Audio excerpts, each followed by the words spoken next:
We're watching WCCO-TV.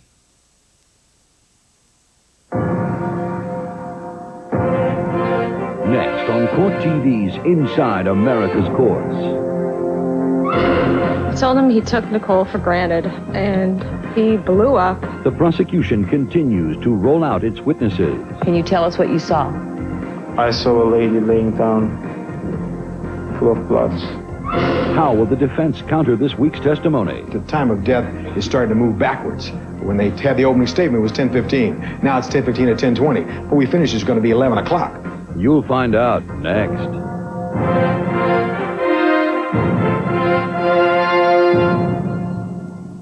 I think that what we've seen thus far is character assassination, pure and simple.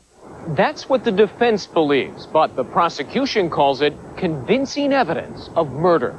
Hello, I'm Greg Jarrett. We have seen the prosecution lay out its theory that O.J. Simpson had a history of abusing his wife.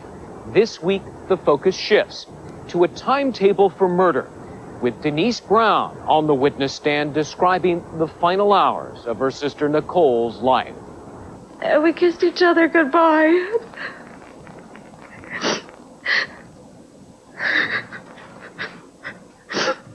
The last thing I told her was that I loved her.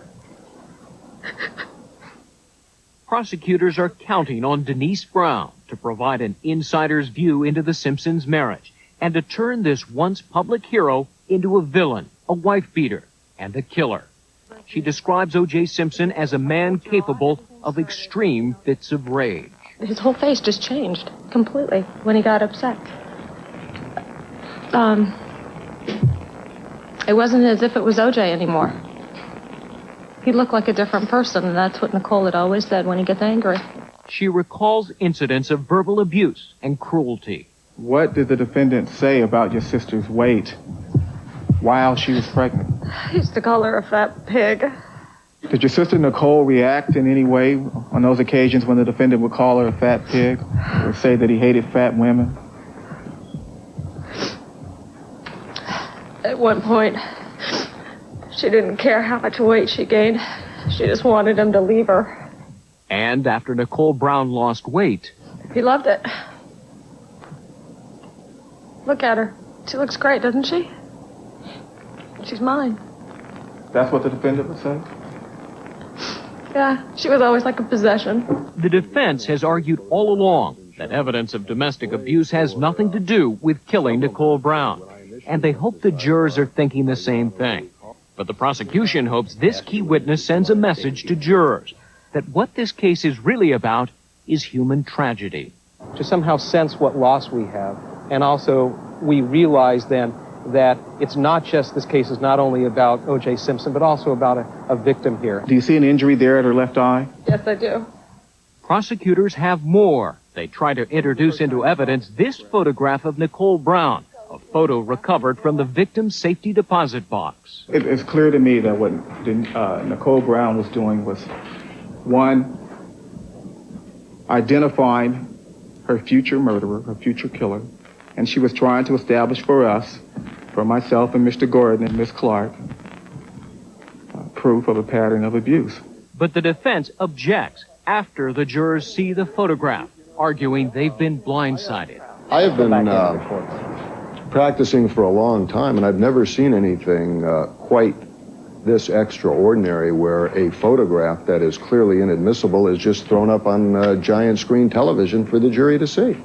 Robert Shapiro maintains this photograph cannot be tied to any of the alleged incidents of abuse, and prosecutors never should have shown it to the jurors. The reason? In legal terms, no foundation was offered for this photo. Prosecutors cannot prove when the photo was taken or by whom. Robert Shapiro wants prosecutors punished. And perhaps there should be some sanctions that all issues of domestic discord be stricken from this record, and that we move on to the real issues of this case, and that is who committed these horrible murders. But Judge Ito does not go as far as the defense wants. I know it's difficult to unring a bell, but I'm going to ask you to disregard what you saw in that particular photograph. Prosecutors do get to show two other photographs, photos that Denise Brown says she took of Nicole in 1989. the swelling over her right eye. That isn't how she usually looked, is it? No, it's not. Do you see any injuries to the right side of her head? Yes, I do. Has the evidence of the last 2 weeks changed jurors' perceptions of O.J. Simpson? If he comes in as a god to the jurors, they're mere mortals. They can't sit in judgment on him. If he is brought down to mortal status, then they can use the same standards evaluating him that they would anybody else. And I think for the prosecution, that is an important goal. But prosecutors must convince the jury that O.J. Simpson not only is a man who beat his wife, but he's a man who murdered his wife. And to do that, they turn their attention to the afternoon just hours before the killings. Did he greet Nicole? No, he did not. Just hours before her death, Nicole Brown came here with her parents and sisters to this school to attend her daughter's dance recital. And so did O.J. Simpson. He had a very far away look. It was actually really kind of spooky. It was a frightening look.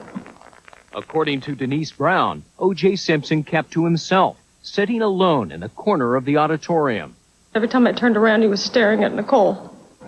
Did he appear happy and cheerful? No, not at all. Actually, the only thing that he said to me was that he was here and he had to jump on a plane to Chicago. After the recital, the Brown family went out to dinner, and O.J. Simpson was not invited. And where were you planning to go? We were going to Mezzaluna restaurant. That was the last time the Brown family saw Nicole alive. I was really happy because we'd made so many plans to go do stuff. We were going to take the kids on a camping trip. We were going to go to Yosemite. We were going to go to Club Med. We were going to just do everything with the children. How will the defense handle this very sensitive witness? We'll show you next the cross-examination. Ms. Brown, I, as you know, have to ask you some questions.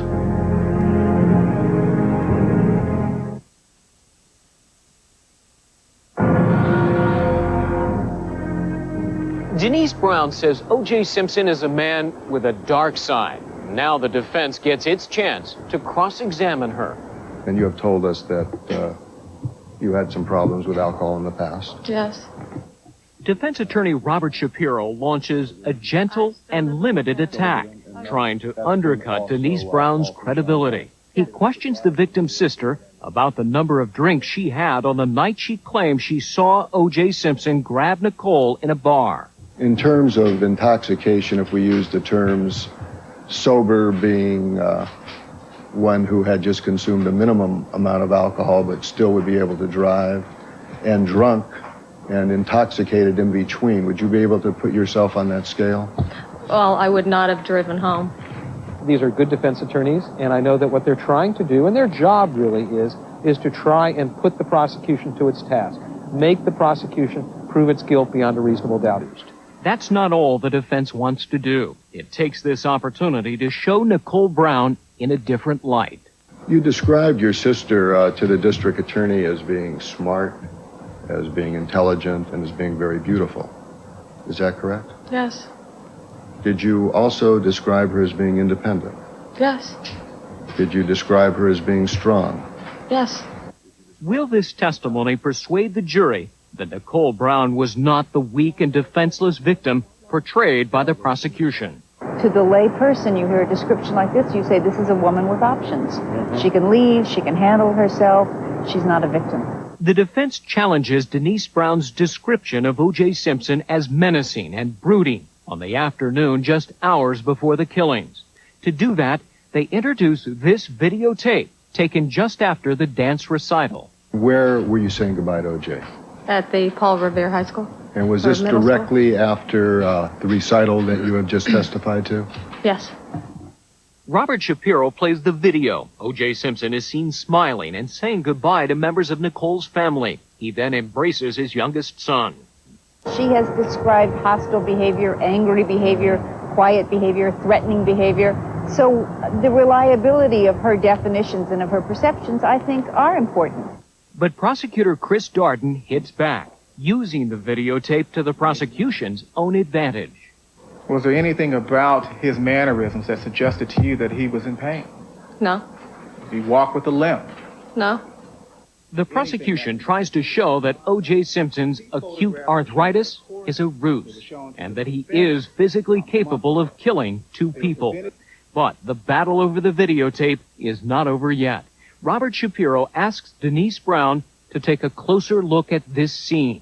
O.J. Simpson lifting his son. Were you able to discern from his mouth movements and his voice that he appeared to be in pain when he was lifting up his son? No. Denise Brown is not the only person who says O.J. Simpson was not himself that afternoon. Candace Garvey, a friend of Nicole Brown and the wife of former baseball star Steve Garvey, takes the witness stand. I immediately noticed that it was a vast departure from the norm of how I've ever seen him before. He just seemed a little vacant, non-responsive. When he stared at me, I felt like he was looking right through me, and it scared me a little bit. Prosecutors asked Candace Garvey to explain O.J. Simpson's appearance on the videotape. That was an amazing change. Is that what you thought? I really did. Now, when we come back, prosecutors began their efforts to pinpoint the time of the murders. So you began to hear the dog bark at approximately 10:15.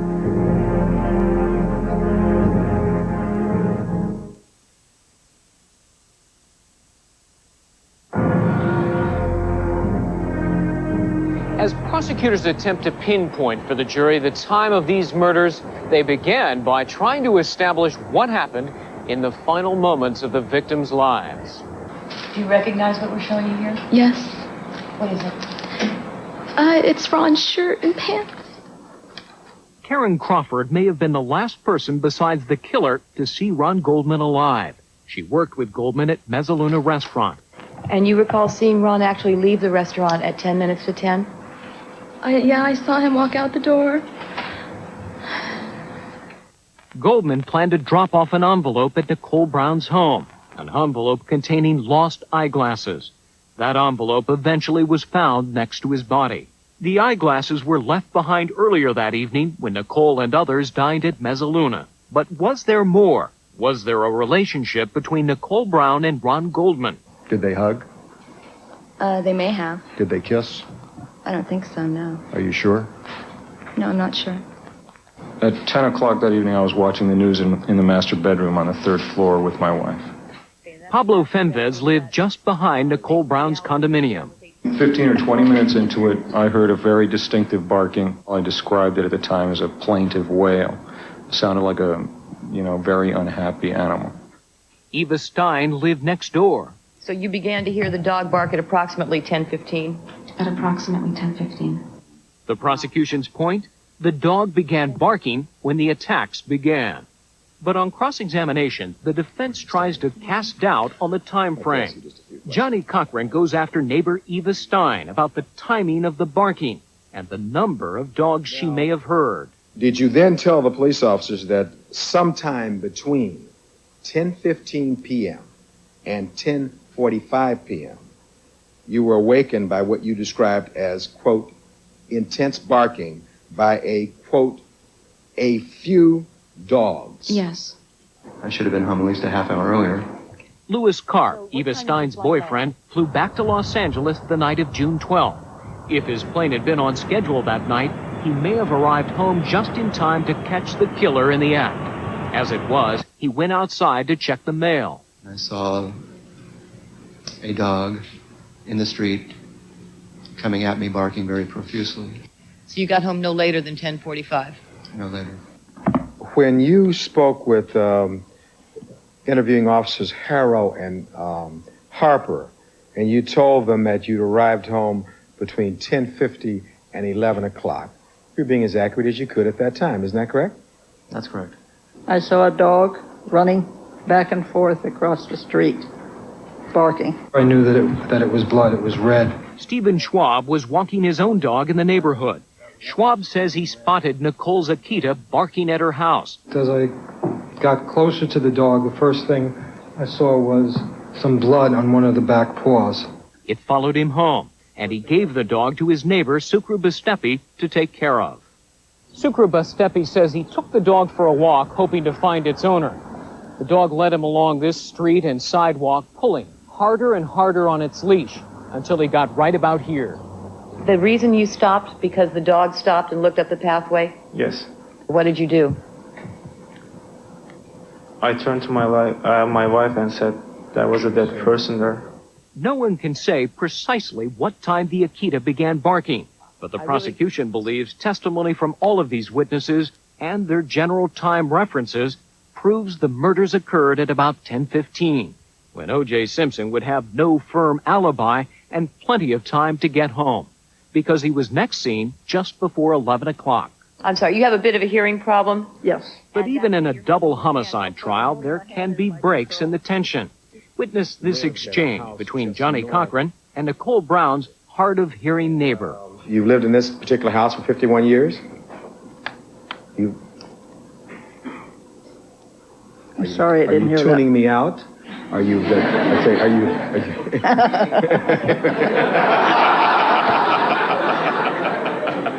Now, when we come back, it's no laughing matter when an angel becomes an issue. How would it be if we came into court and I wore a big number 32 and go walking around here with this jury? I wouldn't do that.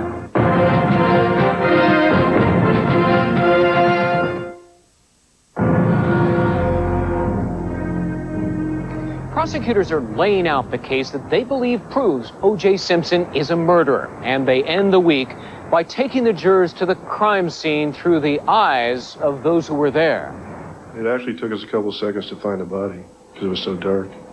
Robert Risky and his partner are the first police officers on the scene. Did you touch any of the evidence? No, And why is that?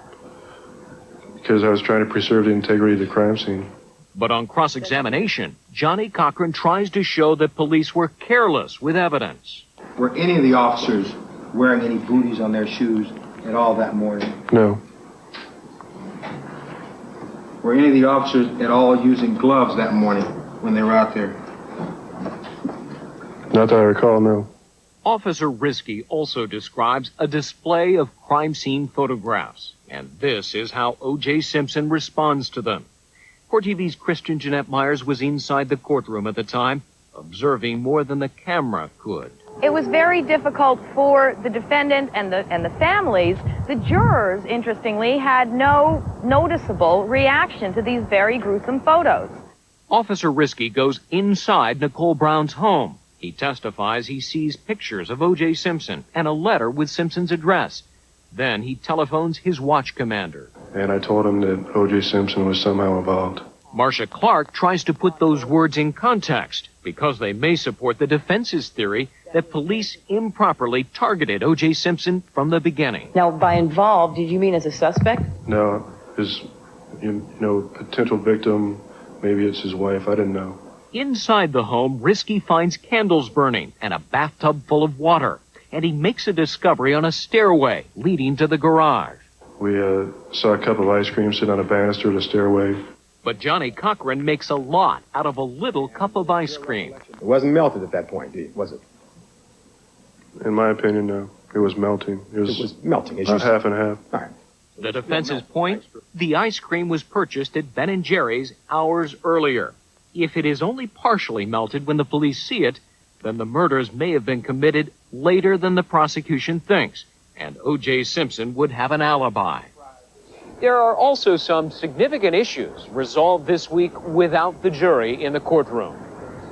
Judge Ito replaces one juror who has the same arthritis doctor as O.J. Simpson. The white woman is replaced by a black man, meaning that 3/4 of the jury is now African American. And prosecutor Marcia Clark winds up defending an angel lapel pin she's wearing. It's in sympathy with Nicole Brown, who liked to wear angel jewelry. But Your Honor said we were not to wear buttons, badges, or whatever. And because counsel's so worried about this jury, God forbid, feeling sympathetic to 2 young people who were murdered, they're jumping all over us. How would it be if we came into court and I wore a big number 32 and go walking around here with this jury? I wouldn't do that. As somebody who wears plastic watches, I mean, this is not something I pay attention to. But I don't believe it's appropriate for counsel to wear one of these. It perhaps at times does get personal with the lawyers, and maybe it's almost to be expected. I mean, there's incredible pressure and tension on everyone there. And so next week, in addition to the crime scene evidence, prosecutors will focus on the evidence discovered at O.J. Simpson's home. And we'll have it for you as Court TV takes you inside America's courts, inside the murder trial of O.J. Simpson.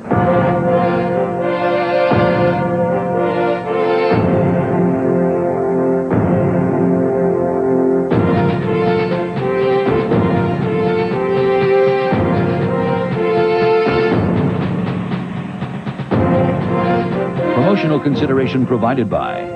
A recent study confirms again that America's favorite reading skills program, Hooked on Phonics, really works. For more information, call 1-800-ABCDEFG. Mentholatum Pain Gel Plus, a different kind of pain-relieving gel with aloe, vitamin E, and a moisturizer. It's strong, but it's gentle. Mentholatum Pain Gel Plus. 2,000 flushes chlorine clear tablet. Helps bleach away stains in your toilet up to 4 months. 2,000 flushes chlorine clear tablet. For information about Court TV and the cases it covers, call 1-800-9-COURT-0.